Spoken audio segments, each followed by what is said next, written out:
Only 5 minutes late, but we'll get back on track really quickly. My name is Dan Cox. I'm a professor at Oregon State University. Happy to be here and help moderate this session too. And then Amy is going to be our scribe. Amy, thank you.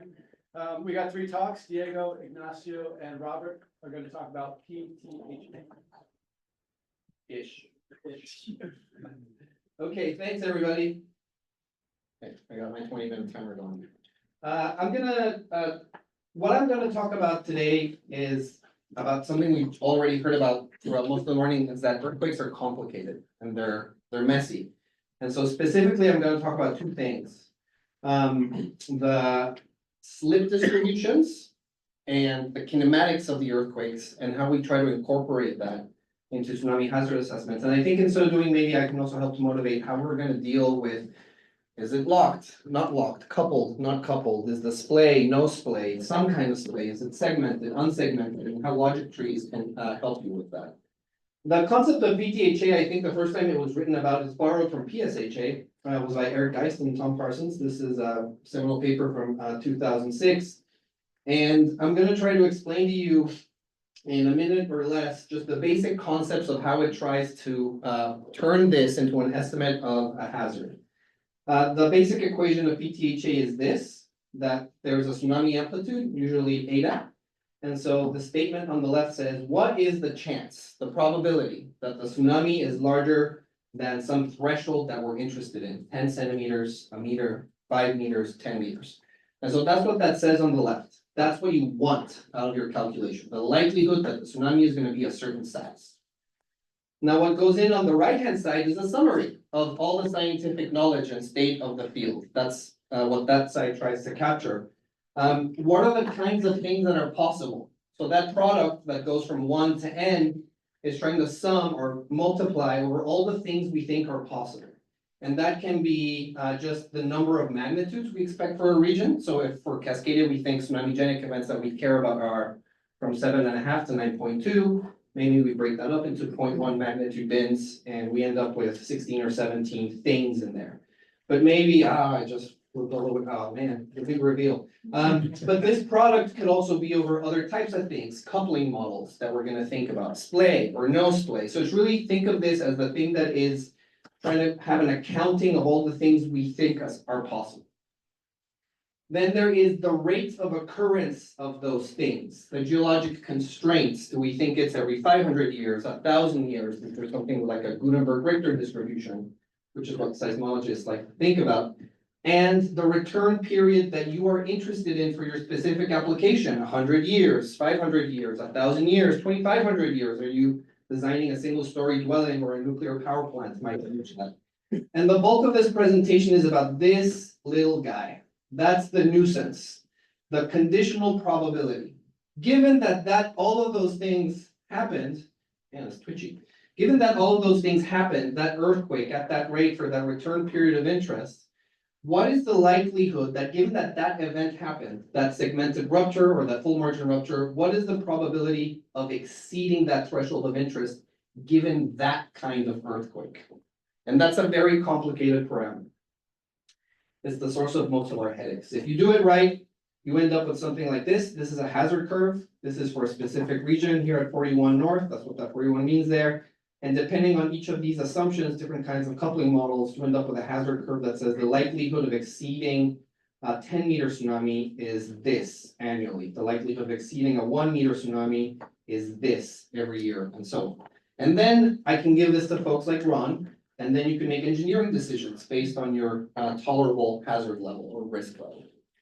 It can get even more complicated and we can build logic trees. And this is also from the Geist and Parsons paper. This is a very simple logic tree. They were just using this as an example to show whether we assume it's a characteristic earthquake, a Gutenberg-Richter earthquake, different seismogenic depths, different structures of the earth.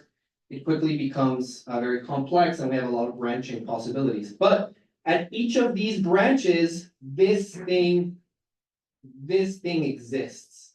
Given that we follow this branch, that doesn't mean that there's just that one kind of earthquake at the end of that branch. There are still hundreds or thousands of possible earthquakes at the end of that branch. That's what this little parameter tries to capture, and that's what I'm going to talk about today. So one of the main things is that When we get to the end of that branch of a logic tree, the most common assumption is that you figure out what the earthquake is that you're interested in modeling. And we almost always, or used to almost always model it as simple homogeneous slip. So here's a toy subduction zone. We have some megathrust going down, very simple bathymetry, no variability along strike. And we end up with that little buried earthquake that has constant slip, about 2 meters. We model the deformation from that. We end up with this deformation pattern, put that into a hydrodynamic model, you get a tsunami. In reality, earthquakes are never homogeneous slip distributions, or they can be very complex. So here's the same magnitude 7.5. Now it has heterogeneous slip. This is what real earthquakes do, that heterogeneous slip. But the deformation pattern hasn't changed that much. And here you see a transect of that deformation. They're still very similar between the homogeneous and the heterogeneous slip. If you make the earthquake a little bit bigger, those differences between the homogeneous slip and the real heterogeneous slip begin to be a little more noticeable. And now the deformation patterns are not quite the same anymore. And if you take a transect of that deformation, that becomes more obvious. If you make it even bigger, 8.5, now the slip pattern is looking quite complex compared to the homogeneous assumption, and the deformation pattern itself is also looking very complex. Keep going to magnitude 9, there's big differences, and that's now really obvious in the deformation pattern. If you take this transect, now those two are nothing alike. Now the problem is, this is one of thousands or millions of possible futures. It's not the only one. The slip distribution for the next event could be totally different from that. So, heterogeneous slip can lead to very different outcomes for the seafloor and for the coastline, whether it goes up or it goes down. And the effect is bigger and bigger as magnitudes get larger. But how different are they between this homogeneous and this heterogeneous assumption? So in this toy model, remember this is a very simple subduction zone, one-dimensional along strike, very simple bathymetry. We modeled thousands and thousands of different stochastic slip distributions. So this is one of the big ones. Here's a different one, and we're comparing against that homogeneous model to see what the differences are. And we calculate the tsunami at these simple points we call L1 through L5 along the coastline. Okay, here's the rub. So for all magnitude 7.5 events, a few thousand of them, that distribution of the single homogeneous tsunami is here in red. And the violins are the potential tsunamis from all those different heterogeneous sources. As expected, the homogeneous model is more or less the median model. But even then, at smaller magnitude 7.5, the tsunami could be significantly bigger in heterogeneous slip than in the homogeneous slip case. And as you get to the really big ones, it can be substantially bigger. Homogeneous slip is predicting 5, 6, 7 meter tsunamis along the coast. But if you add the real heterogeneity, it could be 15, 16, 20 meters of tsunami if you get the exact right worst case scenario slip distribution. That's a very different situation. If you put that all together and you use that conditional probability to add up over all those possible future heterogeneous slip distributions, you end up with this situation where the homogeneous slip model somewhere, this is point L1, right offshore there, the main fault. The hazard curve for a return period of 100 years is this red line, but the real heterogeneous slip is now saying because the heterogeneous slip can make a much bigger tsunami, your hazard over long periods can be significantly larger. So if you think about the 10% in 100-year probability or the 1% in 100-year probability, that's the difference between maybe thinking the tsunami could be 4 meters or thinking it could be 8 meters. And that's an appreciable change. Just by considering the real complexity of earthquakes, we've increased the hazard. That's bad news. Seems like every time we learn something new, it increases the hazard. But then the question is, okay, this for a modeler is kind of a challenge. How do we model, how many ruptures do I need to model to truly capture this potential variability and its impact and hazard? Do we know that these stochastic or heterogeneous slip models that I've been showing you, are they even like real earthquakes? Because modelers can imagine anything, but how do we know that it's real? And I showed you everything for the near field right next to the Cascadia subduction zone, for example. But what happens for tsunamis from Alaska in Cascadia or tsunamis from Japan in Cascadia? Is that an issue as well? And what about inundation modeling? All I showed you were the tsunami amplitudes at the coastline. So to address question 1, that conditional probability, we can plot it. And that's what is shown here. This is a plot of that conditional probability. And it says, given that a 7.5 earthquake has occurred, That's that conditional thing then, there. For different thresholds, what is the probability of exceeding that amplitude? And what you see here is that for 7.5 earthquakes, exceeding 5 centimeter amplitudes is a near certainty, 97% chance or so. Exceeding 50 centimeters is much less probable, maybe 10% or 5%. But I want you to notice how this probability is changing as I incorporate more and more models. What this is telling you is how many times you need to model an earthquake before that probability stabilizes. If you only modeled 10 earthquakes, you might get the wrong conditional probability in here, and then you're going to get the wrong hazard estimate.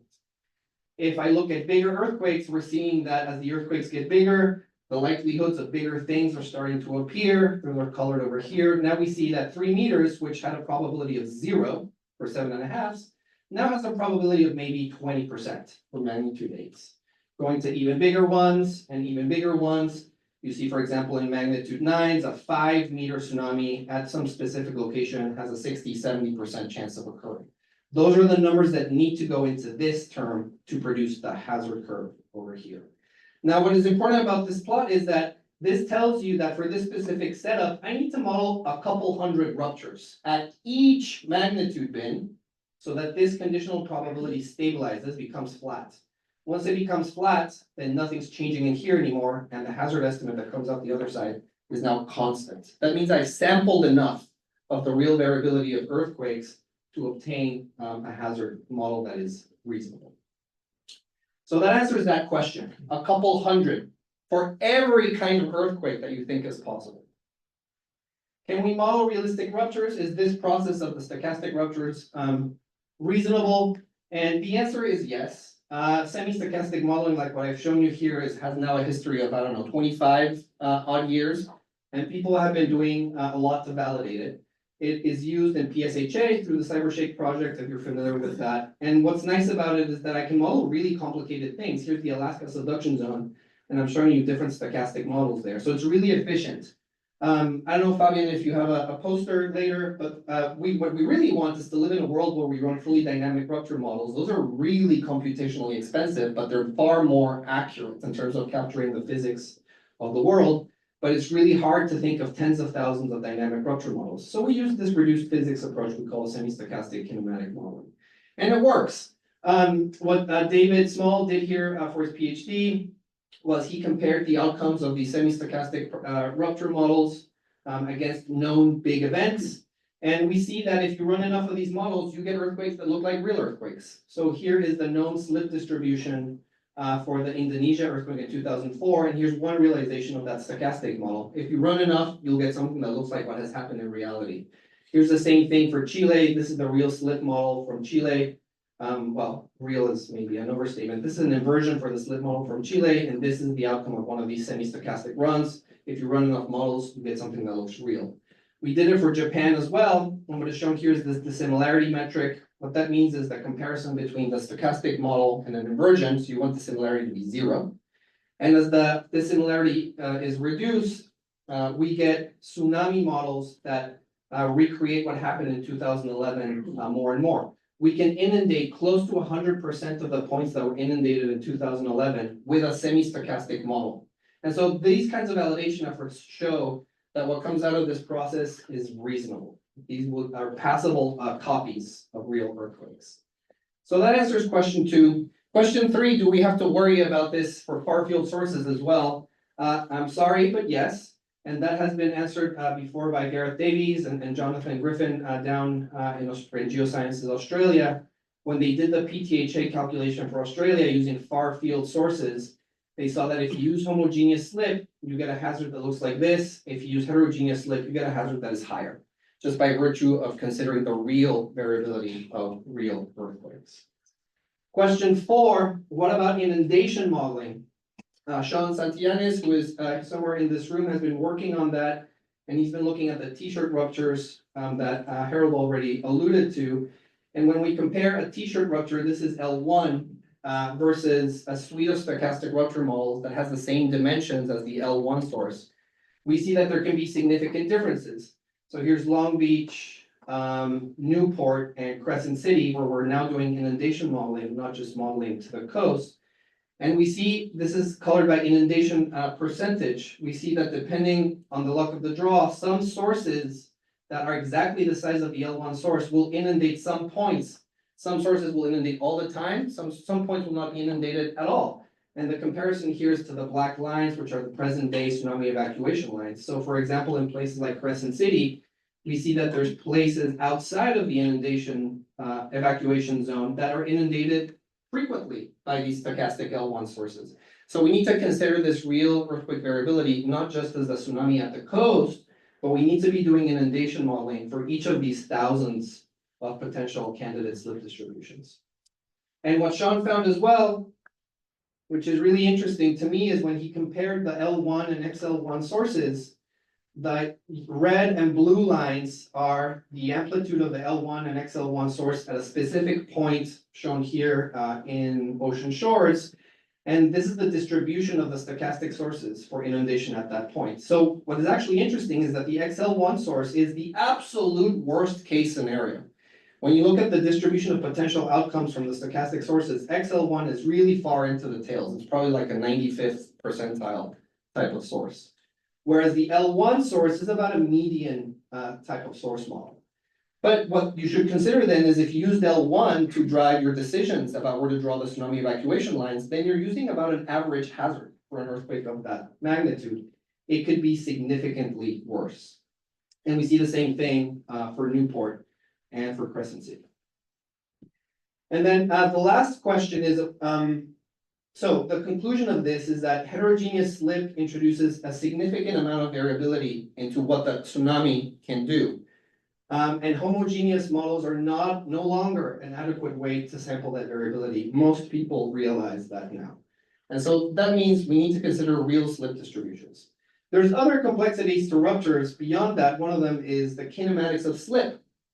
Earthquakes large earthquakes especially, they take some time to grow from zero to finish. Shown here is a back projection model of the very famous 2004 Sumatra rupture. 1,500 kilometer long fault, took 10 minutes to unzip from start to finish. Tohoku, 3 minutes, over 400 kilometers. And a scenario in Cascadia, this is a magnitude 8.9-ish scenario, takes about 3.5 minutes to rupture 600 kilometers of the Cascadia subduction zone. So does that finite time duration, does that affect the result of the tsunami inundation model? Amy Williamson, who is sitting here today, found that in the near field, thankfully, the answer is most likely no. And that's because tsunami propagation speeds are much, much slower than earthquake rupture propagation speeds. From the point of view of a tsunami wave, the earthquake is instantaneous. It doesn't really matter. The tsunami is way too slow to be affected by that. And so what Amy is showing here is the red is the amplitude of the tsunami at the coast for a fully kinematic time evolving rupture, really big rupture. Blue is for a rupture that happens instantaneously. The outcome is essentially the same in the near field. In the far field, however, Amy found that because the tsunami travels a longer distance, there's a longer time for any small difference to be manifest. And so when she looks at the kinematic model, the thing that takes, 2 or 3 minutes to rupture versus the instantaneous thing, and you difference the tsunami amplitudes, you see that you get spots with less amplitude and spots with more amplitude.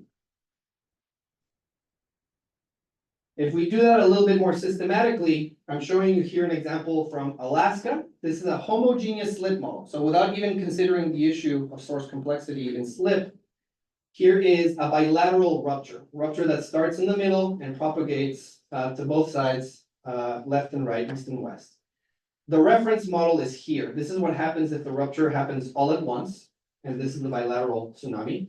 You can't really tell big differences to the naked eye. You difference them, and indeed, we find the same thing that Amy already knew. You get places with higher tsunami, places with lower tsunami.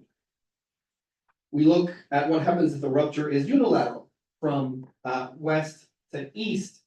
We see that the differences actually are quite significant. We get larger tsunamis over to the east side, and we get reduced amplitudes there. If you now have the rupture in the other direction, the places where the tsunami amplitude increased are now in the direction of rupture, and the tsunami seems to have decreased a little bit away from the rupture, but it's messy, it's complicated, because the bathymetry changes what could be a simple pattern. Here, all three put together, you get very different outcomes depending on whether the earthquake unzipped left to right, right to left, or from the middle outwards. So that adds yet another layer of complexity. And that difference can be significant, and it's also dependent on the size of the earthquake. So here's a little 8.3 in Alaska, rupturing left to right, bilaterally left to right and right to left. And if you want to focus on the left-hand panel, this is the percentage difference from the base condition where the rupture happens instantaneously. And we see differences of up to 30% in amplitude for Hawaii. So depending on how the rupture unfolds, Hawaii might be in the path of the tsunami or might be away from the path of the damaging tsunami. And you can also start to see that there is a concept of directivity where if the rupture went from left to right, whoever's in the path of the train on this side gets a higher tsunami amplitude.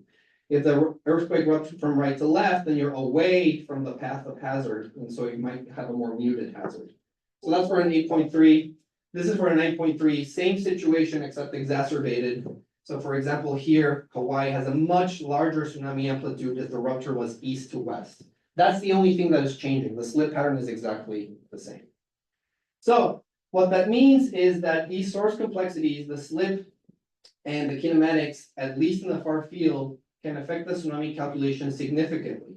And so that's what the logic tree can help you to do. You don't know which one of these branching futures is the right one. We know which ones are possible. There's ones where it's left to right, one where it's right to left, ones where it's bilateral. And so we can build out the logic tree and try to capture all of these things. But what you'll see from Jay and John, hopefully, is that the logic tree quickly gets really complex and you have to traverse all sorts of potential paths. There's no way around it. These complexities increase our computational load. You can no longer think of modeling just 10 or 20 or 30 tsunamis. We have to think about modeling tens of thousands of tsunamis if we're adequately going to sample everything that is possible. Now, this is a challenge because it means that if you're thinking of doing inundation modeling, especially, the computational burden is that much higher. Anybody here who does any kind of hydrodynamic work knows that when you're doing overland flow, the computational time goes way up compared to if you're only modeling the tsunami to the coast. Amy as well has worked on potential ways around it using source clustering approaches where you use reduced precision models to approximate higher precision models, and that might be a way forward. There's other solutions like AI and machine learning that might help here. Other sources of uncertainty remain a big part of the problem, and I did not touch that at all. Whether the earthquake happens every 500 years, or every 800 years, or every 1200 years, the hazard curve can shift significantly left to right. And so that's also true. But we can add splay faults and things like that. And I want to really highlight this. I know it's difficult to model inundation because of its computational load, but that's what we need to do. We need to get away from doing tsunami models to an isobath or just to the coastline because the real hazard is the inundation. So even if it's a bad approximation, doesn't have, it's not Boussinesque, it doesn't have sediment transport or anything like that, it's still better than just modeling the tsunami to the coast. And we have big computers. We should be able to do this. All right, thank you.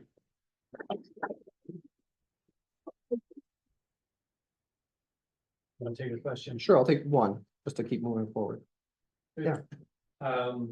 Have you considered, for example, using what is called hypercube or subrogate models on doing so selects from 2000 cases and then do probabilistically? I did not explain that very well, but then the question is about using surrogate models so that you don't have to sample everything that is possible. It's like a smart way to sample all the potential outcomes. That's kind of what Amy showed in that source clustering paper, is that you can figure out which ones are more representative and really get those at high resolution and avoid doing some of the less important ones at high resolution.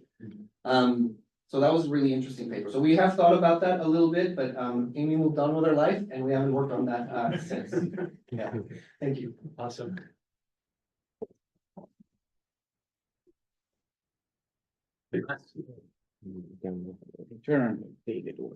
Yep. Okay, so this session actually is kind of organized because we are going from the source, now getting closer to the coast. And then with Robert, we will end at the coast. So we will try to cover all the headaches that we have in this. So in this presentation, I want to show you what happened with a PTHA when now we combine it with coastal processes. okay, and how these uncertainties start to grow in terms of sources of uncertainty. So next, I have It's on the lectern. beautiful. This, any action here. Okay, so when we are dealing with a tsunami, we need to understand that the tsunami, when it arrives to the coast, there is something already happening at the coast. There are some coastal processes taking place in the coastal area, where we want to try to understand what happened with inundation. One of the most important processes which happen all the time is, of course, tides. We have tidal variation during the day. We have two high tide often and two low tides in most of the places. That can change. But also, right now, we are facing this problem of climate change in which conditions at the coast are changing.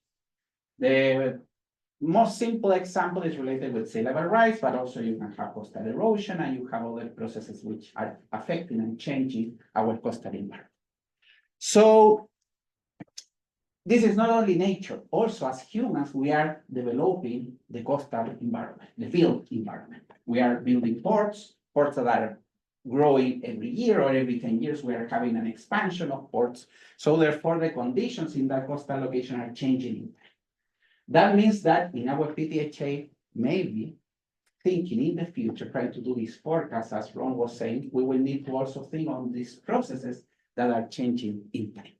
So here I have an example of the port of Kaohsiung in Taiwan, in which I started doing my thesis, and the change from 2016 when I started my thesis, and after a couple of years, after I got my PhD, I can see that the port has changed a lot. So basically, we will need to repeat the PTHA at that location. Okay, so basically, every time we will have a tsunami in the future, we will have different conditions. Those conditions will be uncertain. We don't know what is the tidal phase that we will have. We don't even know in what year will happen that tsunami, where the sea level will have a certain value. We don't know that. So another example is related with what happened with our environment, with our built environment. So this is a picture that you have from the brand of this meeting, and this is what happened today in exactly the same place. And here you have a combination of what happened in that corner, okay? Also here, you can see what happened in Valdivia. In Valdivia, after the 1960s, there was a flooding related with a river getting clogged because of some landslide. This is a picture of a school in the center of Valdivia, in my hometown in Chile. And you can see here some augmented reality trying to imagine what is the effect of that flooding. And now the big difference is that you are full of cars. So basically the exposure to the community is growing. It's not the same as 60 years ago. So certainly this is not a non-stationary problem related with the hazard itself, but also is related with the non-stationarity properties of the exposure of the community. So we need to think about those things that are changing in time. When we are doing, for example, a design of a nuclear plant which need to last 50 years, we need to think about all of these changes. In this presentation, I want to go into the mathematics of this example of this probabilistic tsunami hazard assessment that I did in San Diego. The first plot is showing to you the results which we call the maximum considered tsunami. That is equal to the water level of a tsunami, which is exceeded with a probability of 2% in 50 years. That is what we define as the MCT in the building code, okay? But what I want to show you with the formulation in this presentation is what happened when to that PTHA you combine now with the tidal effect in the coast, how the hazard is growing because now you're adding tides. And also what happened with the hazard when you are including, for example, sea level rise. Okay, and you can see differences here. We are talking, for example, the difference between tides without sea level rise and sea level rise, we are talking about 1 foot, okay? But the PTHA without having both effects, of course, the difference is much higher, significant for a design. Okay, so this is exactly the same formula that Diego showed, but this is the Poisson model, not the binomial distribution model. In other words, anyway, they are doing the same. If you compare both formulas, you will get almost the same results. When the recurrence of the hazard is very low. There is a trick there with the approximation. But this is basically the kind of the same formula. This is the Poisson, not the binomial, but still you have that little p. the famous little p, which is our headache. Because that required us to try to do simulations of uncertainties of faults and also uncertainties related with the coastal environment, etc. That is the headache. And we can use Monte Carlo, or we can use something better in order to try to catch better the extreme of the distributions. Okay, but here my son was telling me the other day that his fielder is non-stationary. So we're in trouble. So he cannot design. Okay, so during the pandemic, after a couple of meetings with several colleagues working with tsunamis, we were talking, okay, let's try to revisit this formula and let's try to accommodate this formula so we can try to incorporate non-stationary processes in this uncertain model. Okay, so the first thing we have to do is go back to the fundamentals of the definition of the Poisson model. And actually, this is the exact place where you can relate the binomial distribution that Diego showed you in the previous presentation and the Poisson model. Everything starts in a specific delta t, where you can make both formulations the same. Okay, and this is just the probability in a given delta t. And in order to get the formula that you have at the top, basically you need to multiply several terms in several delta t, which come up with the final result of the Poisson model that you see there. Okay, but here is the trick. If you have that delta t equality, now you can do the following trick. Now you can think that all these terms in this delta t specific can change in time, can be a function of time. Okay? And this is not something I invented for this. This is just what everybody has called for a long time, the non-homogeneous Poisson model. Okay? This is the derivation of how you can come up with the non-homogeneous Poisson model.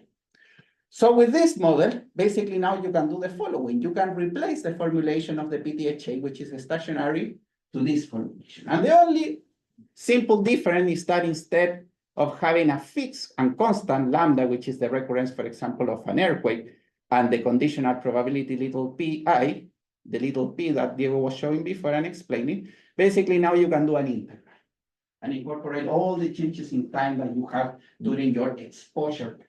What is an exposure type? Your project life. For example, your nuclear plant, which you need to resist for 50 years. Okay? And that exposure time is what we call the capital T. And here you have the formulation. So now Alonso is happy because now he has something. Okay? So there is a big problem though. For the classic PTHA, it's a huge headache to try to come up with values of the distribution pi. You need to do a lot of simulations. If now I'm telling you that actually that change in time, imagine, I will need to do thousands of simulations for every second or every year during that exposure time. So that is a headache. With the computers, we are not able to do that. But we came up with a solution. Basically try to use surrogate model. And what that means with a surrogate model, we will just calculate pi for a specific time, for a specific years. For example, the year 0, the half of the exposure time at the end of the exposure time, and simply we will try to estimate the distribution for any time doing a linear interpolation of the distribution. That is what I call surrogate model, but it's no more than a linear interpolation. Okay, in simple words. And that is how I can come up with this distribution pi that Diego was explaining for every year. Okay, so then what you can do, basically you can do a quadrant, which is replace that integral by a summation of a Simpson summation, for example, what you were doing in Mathematics 1, Mathematics 2 in the university. Super simple.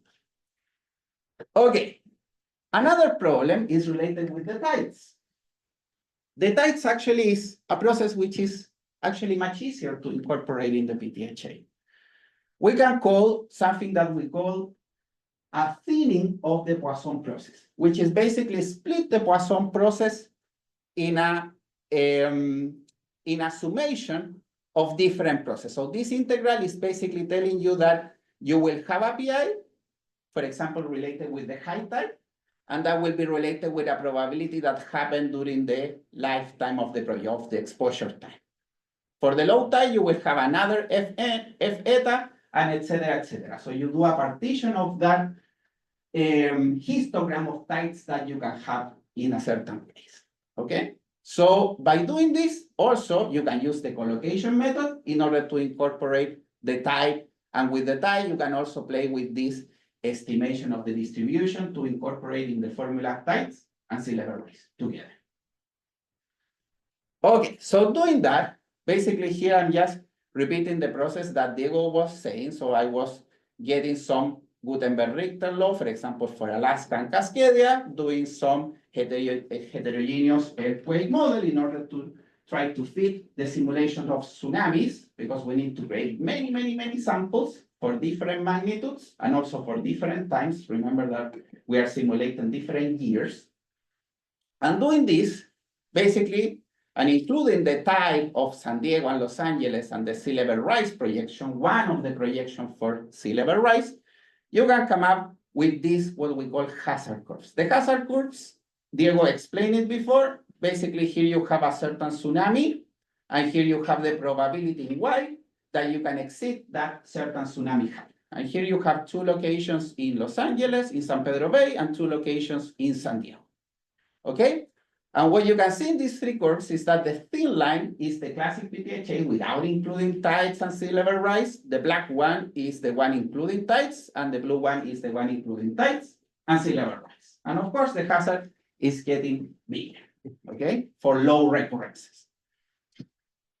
Okay, so this is, again, the picture I was showing to you, but here I'm only showing the comparison between PTHA plus tide and non-stationary PTHA plus tide and sea level rise. And you can see the difference for San Diego and for San Pedro Bay. And actually for San Pedro Bay, the other day I only have two, sorry, but here we did with our student, we did a little toy, okay, in which you can see the difference when you have sea level rise and non-sea level rise in the tsunami hazard.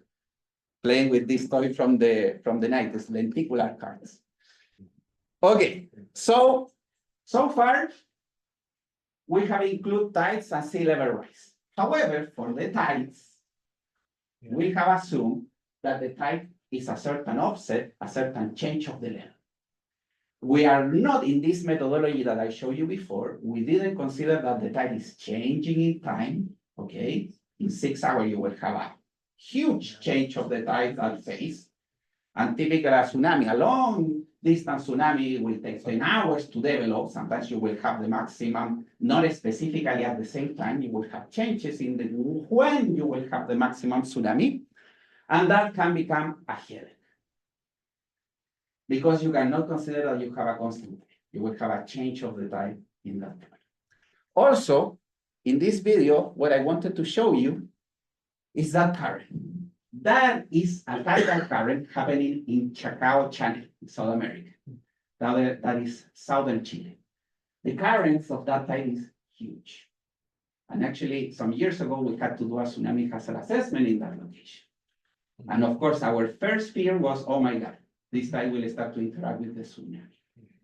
Okay, this doesn't happen, for example, in San Diego, the tidal currents are not high. So probably we can try to avoid the problem of the tidal current, but in other places, you have this kind of condition where you need to consider the coupling between a tsunami and a tidal response in the coast.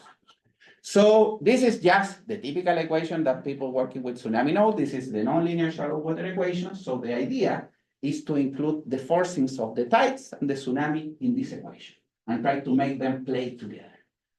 Okay? So the result for a project we were doing in that region, because now they are building a suspended bridge in that channel, what we had to do is basically do a deterministic model. Here we were working with a deterministic model, nothing to do with PTHA. Later we will talk about that.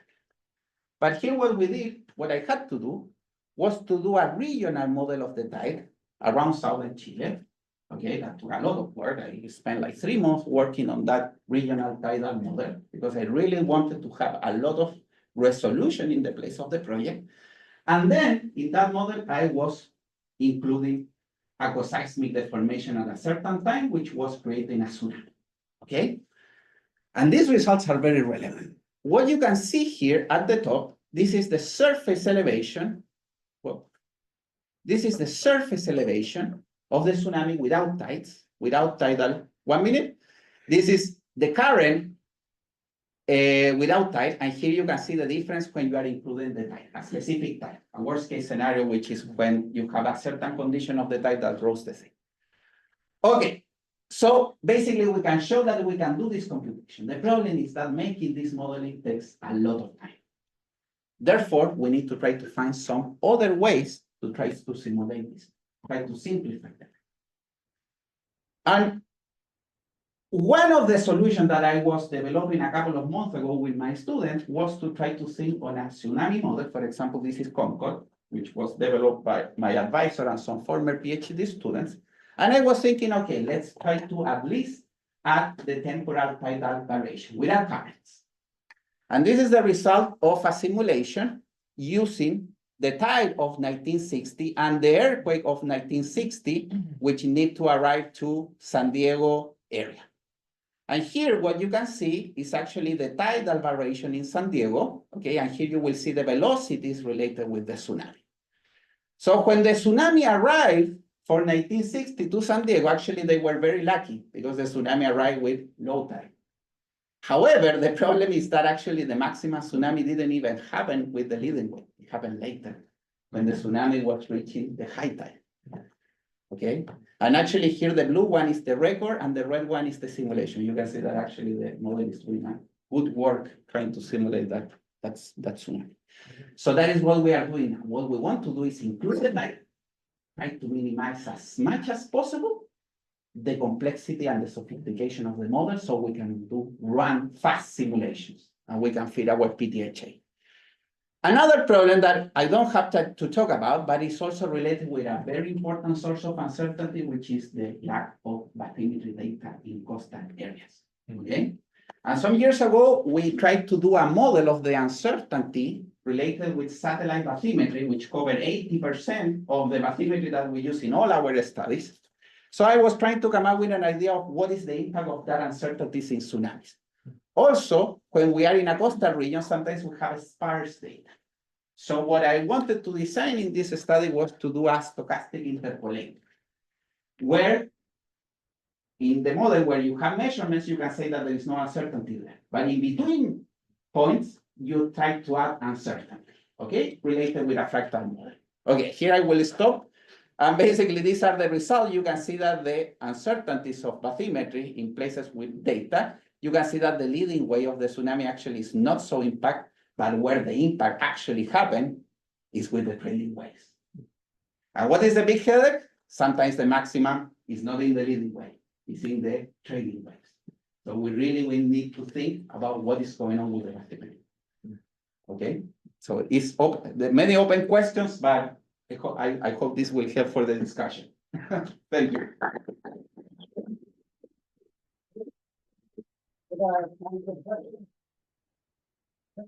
So in terms of the hydrodynamic modeling of this whole thing, I had this question for you and also for Diego about like simulating the non-homogeneous basically type of sources. I do believe like there are going to be a lot of short-crested short waves that they do interact a lot in terms of also like the tidal currents interaction with waves. So I do believe like a lot of these waves are dispersive. They're not going to go like really far away from the source. Yep. Have you considered like using a more like a business type of model that they do consider these type of nonlinear wave interactions? Yeah, so I'm glad that you put that. Can you repeat the question for people online? Yes. So the question is related, first of all, with what happened with the wavelengths of the generated tsunami at the source and how they make their travel to the place where we want to analyze the hazard.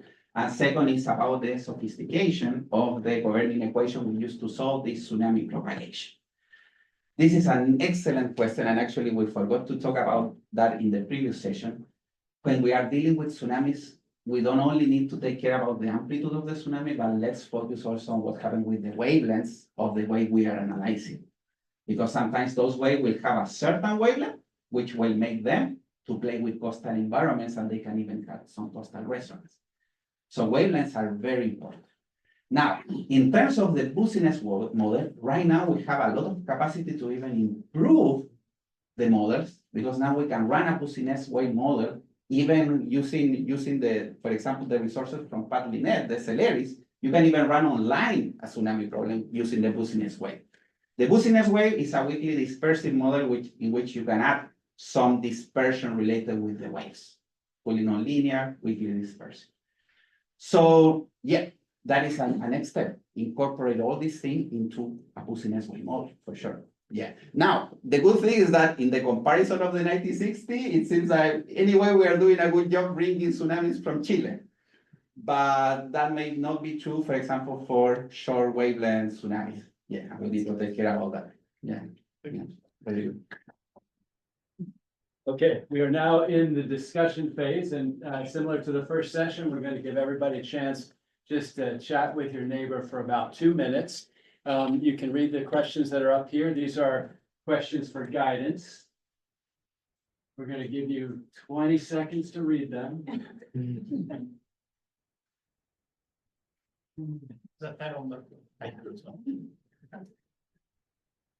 Okay, go ahead and talk to your neighbor for about 2 minutes, and then we'll pass the mic. I think what we'd like to do now is just kind of bring this out to the whole room. We can follow the questions, but I think we should just start with somebody who's got really a burning question. But we're also going to try to encourage early career people to speak up. So with that, the floor is open.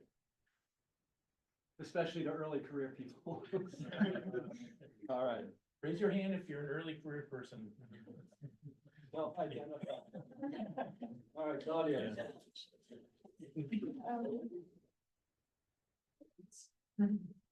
Claudia Fragility, University. I just want to make a very brief comment on what is physical and you can model, and they play a huge role on the quality of your numerical solutions, but also how the numerical scheme that you are using also influences the quality of your numerical solution.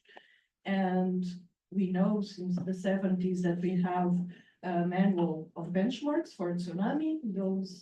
That manual was improved and with more complex benchmarks. And now the codes have to go through that process before they can produce, for example, hazard maps. But at the same time, we don't have enough benchmarks in the field. So for example, when I tested my code, we were testing not only the ruptures and using homogenic and heterogenic slip faults, or the quality of the bathymetry, but also the limiting techniques that we were using to treat, for example, discontinuities, as Professor was saying. So we come up with, and this was only possible to observe when we did a field benchmark using data from Japan, to see that the parameters that actually influence the most the quality of your solution are not only physical parameters, and that was the discretization of the bathymetry, the quality of the rupture of the fault, but also the numerical scheme that you were using and the limiting techniques that you were applying to deal with discontinuities. So that was just my comment. Excellent, thank you. Other thoughts? I'm making me run across.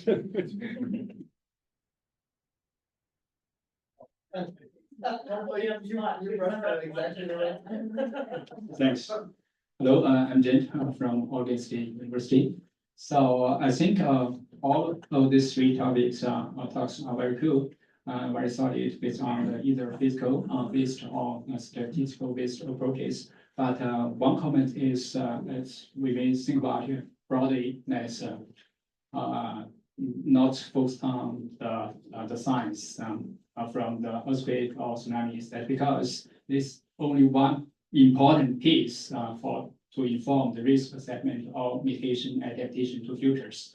For example, for the Ignacio talks, she does a great job to encourage non-stationary factors that's protection of ties or sea level rise. Let's focus on the drivers to this flooding or tsunami. But he also mentioned other non-stationary factors, that's non-human factors, the exposure, vulnerability, or more specifically, for example, the flood defense or the percentage of the population growth land use. So this I think to predict the drivers, the steroids or deterministic highs that may be either much either than the human factors that because a lot of uncertainties in future. So to collect those data or predict those drivers or non-state injury factors, I think we do need more broad collaborations with social science or economic science that can do some collaborative work across multiple disciplinaries, I think. Yeah, thanks. Thank you for the comment. Well, right, my question was for Diego, actually. You spoke about increasing the I guess the precision of your source model. You went from a very simple model to one with high heterogeneity. And I'm guessing eventually that takes you to going down in terms of resolution and getting even more precise pixel size, I guess. In terms of uncertainty and in terms of probabilistically modeling this type of precision, do you get eventually overwhelmed with the amount of information that you're getting, so that the uncertainty boundary is there a horizon for this kind of explosion in uncertainty? Because I'm assuming that as the precision of your model goes up, the uncertainty also increases exponentially with each simulation, right? That's a great question, which I would synthesize as when is more too much, right? A very good.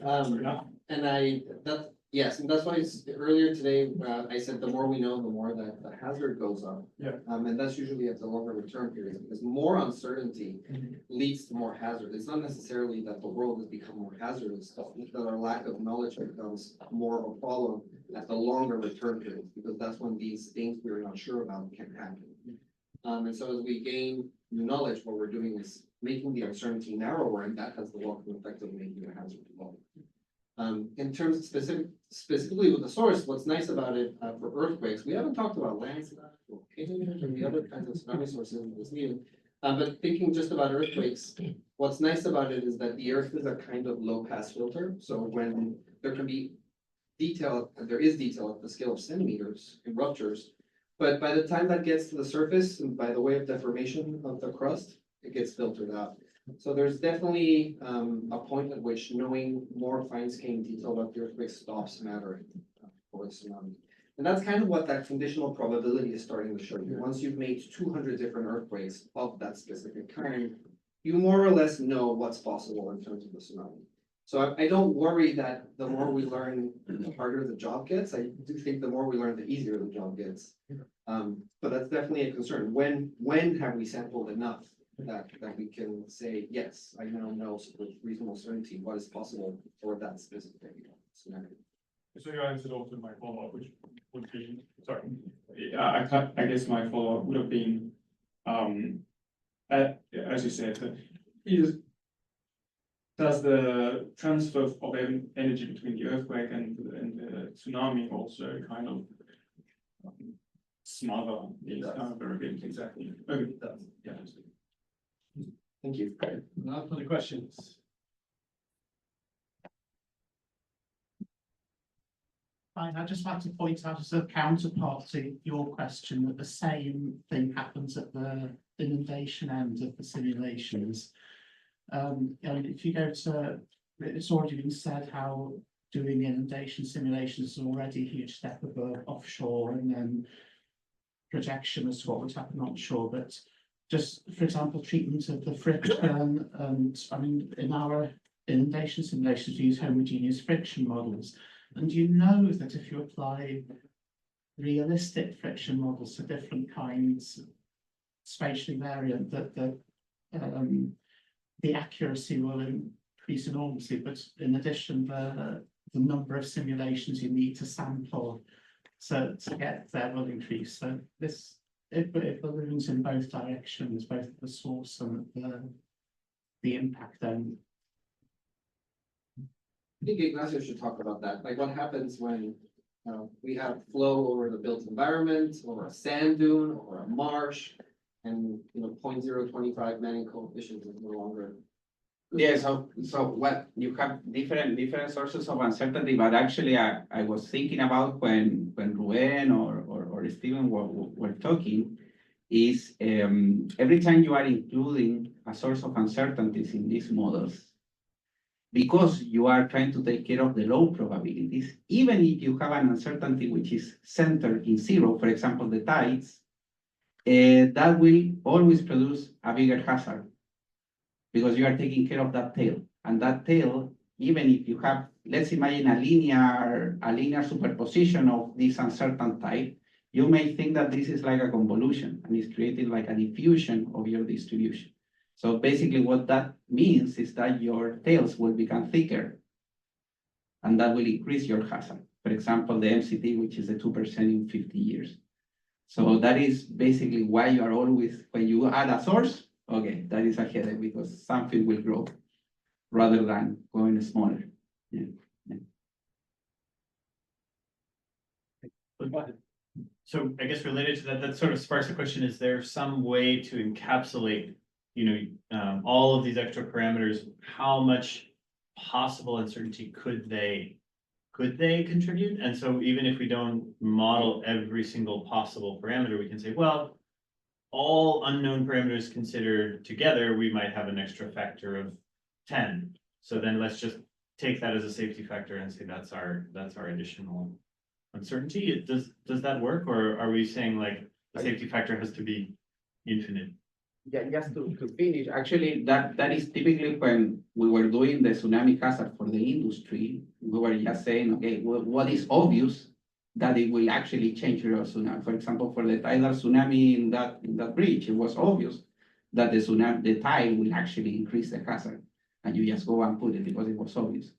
But there are other things that are not so obvious. As Robert was saying, we really need to do sensitivity analysis, because the parameter, we don't even know about how is this parameter space and how sensitive are our results, even to small things that are not so obvious. And probably that's supposed to be the focus at some point. I saw a hand up behind you. Did you want to? All right. So in this regard, I've become really critical of this. And it's the question as to whether we actually calculate likelihoods or probabilities. And there's a subtle difference between the likelihood and probabilities. And what you are referring to is as to whether something can be understood as a probability or likelihood. So probability is something that actually predicts something, right? And a likelihood is you essentially find out as to whether you trust your model. Roughly speaking, right? That's sort of like the difference. And I feel like we oftentimes do that more than thinking about as to whether we're actually applying the right model to things. So for example, a question for is as to whether, when you look at the variable slip versus the heterogeneous slip in a far field, as to whether the difference between the two is a function of the grid spacing. So as to whether the pattern is a scalar invariant property or not.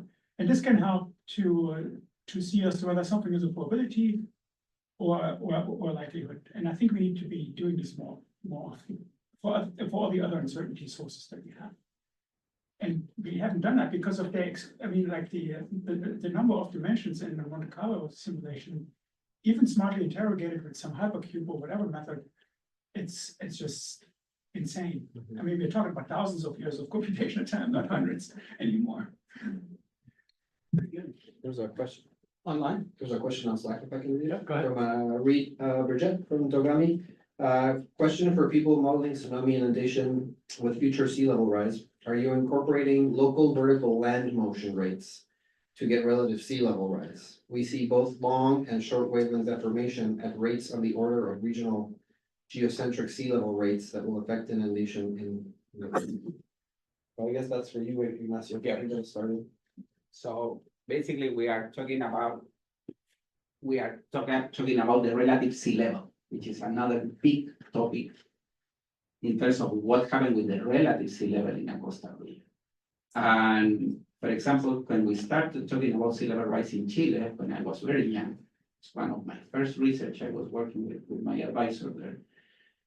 We realized that actually the seismic deformation is huge. So we were worried about the sea level rise, but the seismic deformation we will have is huge and changing everything.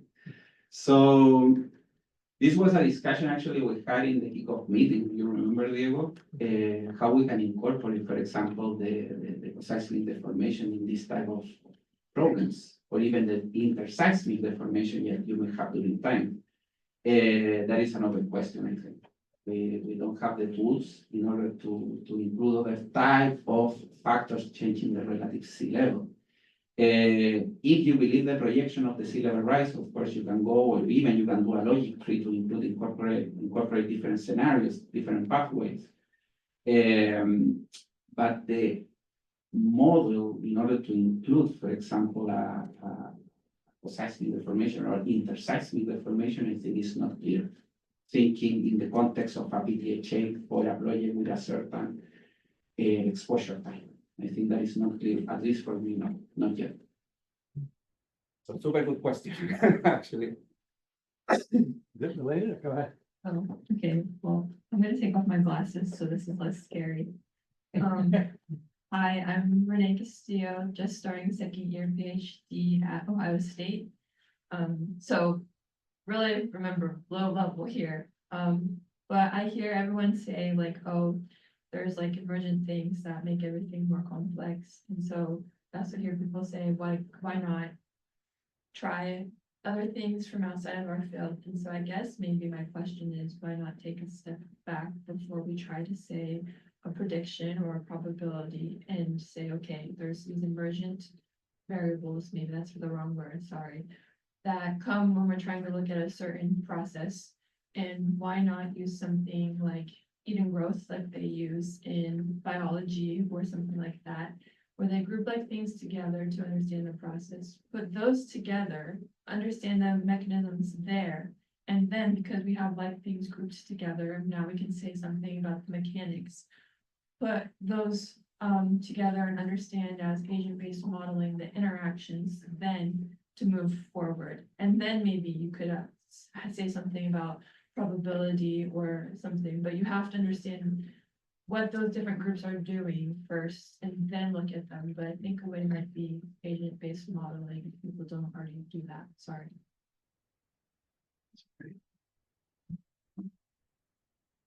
Any comment?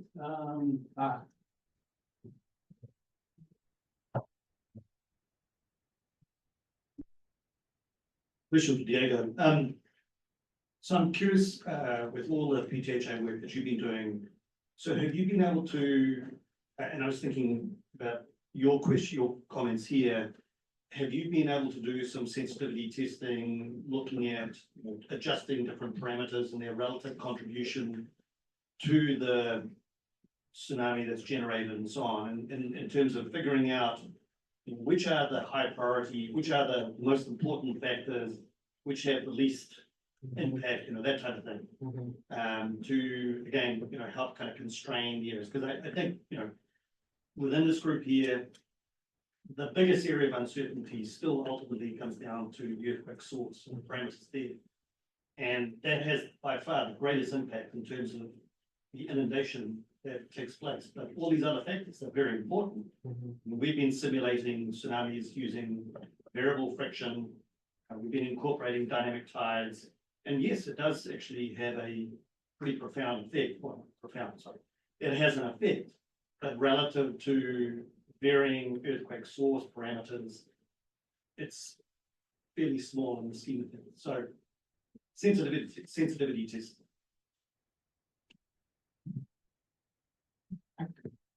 Are you answering or? Yeah. Do we have time? What's that? Do we have time for me? Oh, you had a question? I thought you were gonna answer his question. Well, you can answer, Karina. No, I'm not gonna answer. I mean, the answer is no. John, and I think what you're seeing from Robert and Ignacio and myself is we each pick the thing that we think we can contribute to, and then we're like, okay, I'm gonna work on this parameter and how it affects things, and we're like, that was great, that was fun. But we never, and that's the point of this meeting, we never really tackled a holistic view of how all these things interconnected, which I think is what you're getting at. We should be finding ways to collectively decide, yes, there is complexity, but like Robert's graphs that show what is the scale of the things that matter.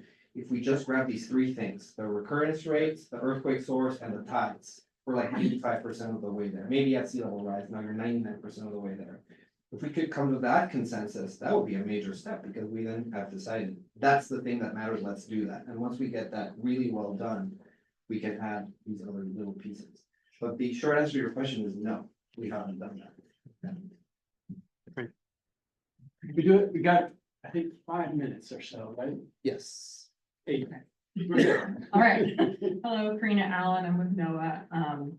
And I'm gonna lob a question to some of our decision makers in the room, but just to bring this around, and we're gonna be discussing this the rest of today and tomorrow, so we don't have to decide now. But looking at these questions, are PTHA methods practical, and how do we transfer it to practice? Are they addressing the important technical challenges? I think listening to these talks this morning, there are so many different pieces of the puzzle. There are so many uncertainties. There are so many assumptions that go into each of these models, so many different models, so many different components. And so if we were able to successfully put all that together and come up with this 2% and 50-year probability and map it nationwide, that would be incredible, right? That would be cool. But then taking that map, you still have questions like, is 2% in 50 years the right probability? And why are we using 50 years? And what does that mean for a local decision maker in a tsunami event who's trying to decide if the hazard map that was developed for 2% in 50 years matches the magnitude 8.9 tsunami that is arriving? How do we combine the probabilities with the local decisions that need to be made and the earthquake events that happen? I think there's a need for more social science and understanding of how do we communicate PTHA, how do we ensure that it's being used in the right way and coordinate it with the local evacuation maps and products so that they are in concert and can be used well. And then one for later is also, how do we then take all this PTHA methodology and use it during an event to understand, okay, all we have is a magnitude and you've got 5 minutes. How do we probabilistically forecast for that actual event, and what is the uncertainty in those forecasts? So I have. Did you want to respond? No. I guess so. I guess I will. Hi, Althea Rizzo, OEM, Oregon Emergency Management. And, my role is to take this and translate it to a language that our local emergency managers can actually use. And so when it comes to things like, evacuation planning, I'm kind of a deterministic girly, because I want to know what's going to get wet and how wet is it going to be. But when I look at this kind of stuff, this is where we're looking at what is this going to impact? What stuff is this going to impact? So if I'm trying to do land use planning for a t-shirt shop, where am I going to put a t-shirt shop? This is where, this more probabilistic methodology might work. But when you're looking, so what I would like to see is, how do I take this information and translate it to a very non-scientific audience so that they can make actionable decisions for life safety and for infrastructure protection. Excellent. I want to ask 2 questions, but I'll ask one.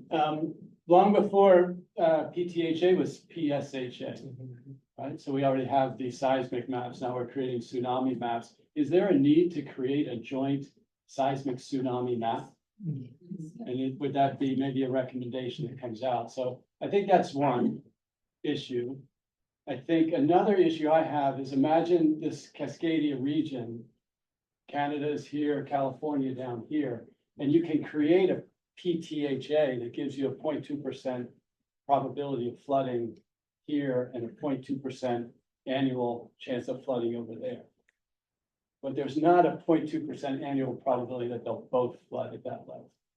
So how do we do regional risk assessment with our convention, even PSHA, but I think that's something I'm really struggling with. I think for a town, you can say the correlation's pretty high, like you could do it for a town, but when we start to look at state and regional risk, how do we handle that with this method where we're defining the hazard at a point?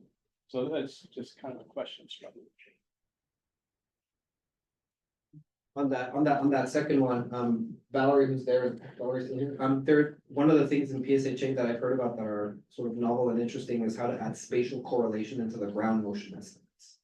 And so I don't know, Valerie, if you want to briefly say something about that. That seems to be really, I know that that's not exactly what you do, but you're the local PSHA expert.